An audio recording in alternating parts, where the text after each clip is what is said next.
اقرأ وربك الأكرم الذي علم بالقلم علم الإنسان ما لم يعلم.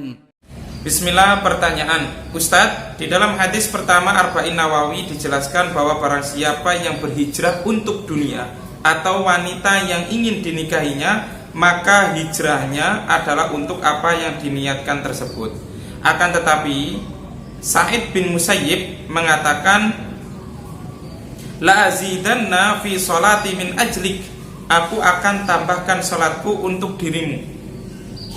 Saat berbicara kepada anak-anaknya, sehingga Ustadz, bisakah kita berniat memperbaiki diri guna mendapatkan jodoh yang soleh? Karena kita berkeinginan mendapatkan pasangan yang baik, sehingga bisa saling support satu sama lain di atas ketakwaan karena Allah. Jazakumullahu khairan. Ummu Abdillah, Jawa Tengah. Jawaban dari pertanyaan anti, barakallahu fiik, perlu kita ketahui bahwasanya niat dalam beribadah kepada Allah Subhanahu wa taala harus murni untuk Allah Subhanahu wa taala. Allah Subhanahu wa taala berfirman, "Wa ma umiru illa liya'budullaha mukhlishina lahuddin."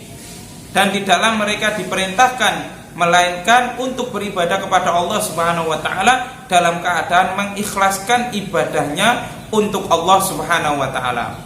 Allah Subhanahu wa taala juga berfirman di dalam hadis qudsi, Ana aghna asyuraka'u minasyirki. Kata Allah Subhanahu wa taala, aku tidak butuh sekutu ketika orang itu beribadah kepadaku.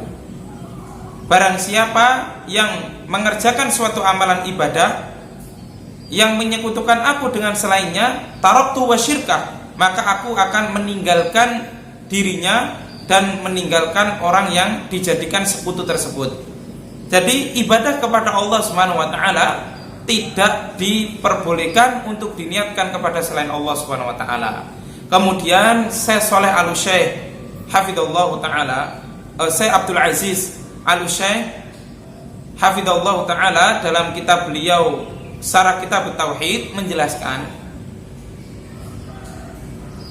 ibadah ada kalanya untuk hal lain, artinya untuk yang bersifat keduniawiahan itu diperbolehkan ketika memang di dalam hadis atau di dalam Al-Quran ibadah tersebut memang bisa dipergunakan untuk hal yang sifatnya keduniawiahan. Misalkan Rasulullah SAW bersabda, barang siapa yang ingin dipanjangkan umurnya dan diluaskan rezekinya, maka hendaknya dia bersilaturahim. Maka dalam kasus ini, kata Syekh Abdul Aziz Al-Syekh, ketika ada seseorang yang dia itu bersilaturahim, dia niatkan untuk Allah Subhanahu wa taala, kemudian dia niatkan untuk memperpanjang umurnya dan agar dilancarkan rezekinya oleh Allah, maka dalam kasus seperti ini tidak mengapa.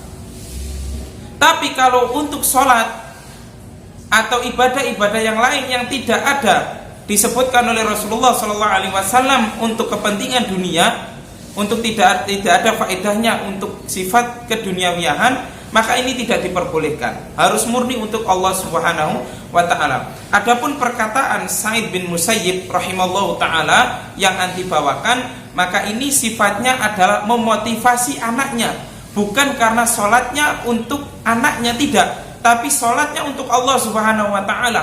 Tapi beliau memotivasi anaknya agar anaknya itu senantiasa membagusi sholatnya dan memperbanyak sholat sunnahnya. Ini yang kita tangkap dari perkataan Sa'id bin Musayyib rahimallahu ta'ala. Jadi ringkasnya, tidak boleh ketika kita berhijrah atau ketika kita melakukan ibadah kepada Allah Subhanahu wa ta'ala, kemudian kita niatkan agar memperoleh jodoh yang salih. Tidak boleh. Tidak boleh kita niatkan untuk seperti itu. Harus kita niatkan untuk Allah Subhanahu wa ta'ala. Yakinlah bahwasanya Allah Subhanahu wa ta'ala mengatakan bahwasanya barang siapa yang melakukan amalan kebaikan, maka Allah Subhanahu wa ta'ala akan membalas kebaikannya. Itu pasti. Allah Subhanahu wa ta'ala janjikan hal tersebut. Jadi tidak perlu kita niatkan untuk mendapatkan jodoh yang sholih. Selagi kita memperbaiki diri kita, membagusi amalan-amalan kita, hablum minallah kita perbaiki, hablum minannas juga kita perbaiki, maka Allah Subhanahu wa taala pasti akan memberikan jodoh yang terbaik bagi kita. Karena Allah Subhanahu wa taala mengatakan, "Wa may yattaqillaha yaj'al lahu makhraja wa yarzuqhu min haitsu la yahtasib." Barang siapa yang bertakwa kepada Allah, maka Allah akan memberikan solusi atas setiap problem yang dihadapi, dan Allah akan memberikan rizki dari jalan yang tidak dia sangka-sangka. Nah, termasuk rizki adalah jodoh yang solih atau solihah, itu termasuk rizki dari Allah.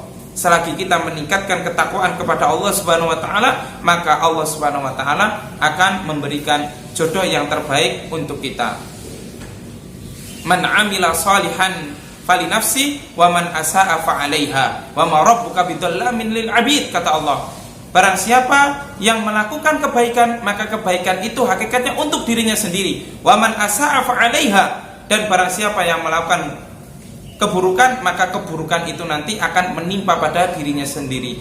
Wa ma rabbuka bidzallamin lil 'abid, dan Allah Subhanahu wa taala tidak mendolimi kepada hambanya. Wallahu taala alam. Semoga bisa ditangkap penjelasan yang singkat ini. Saudaramu Agus Setiawan di Rumah Belajar Al-Qalam, Limbing, Paciran, Lamongan.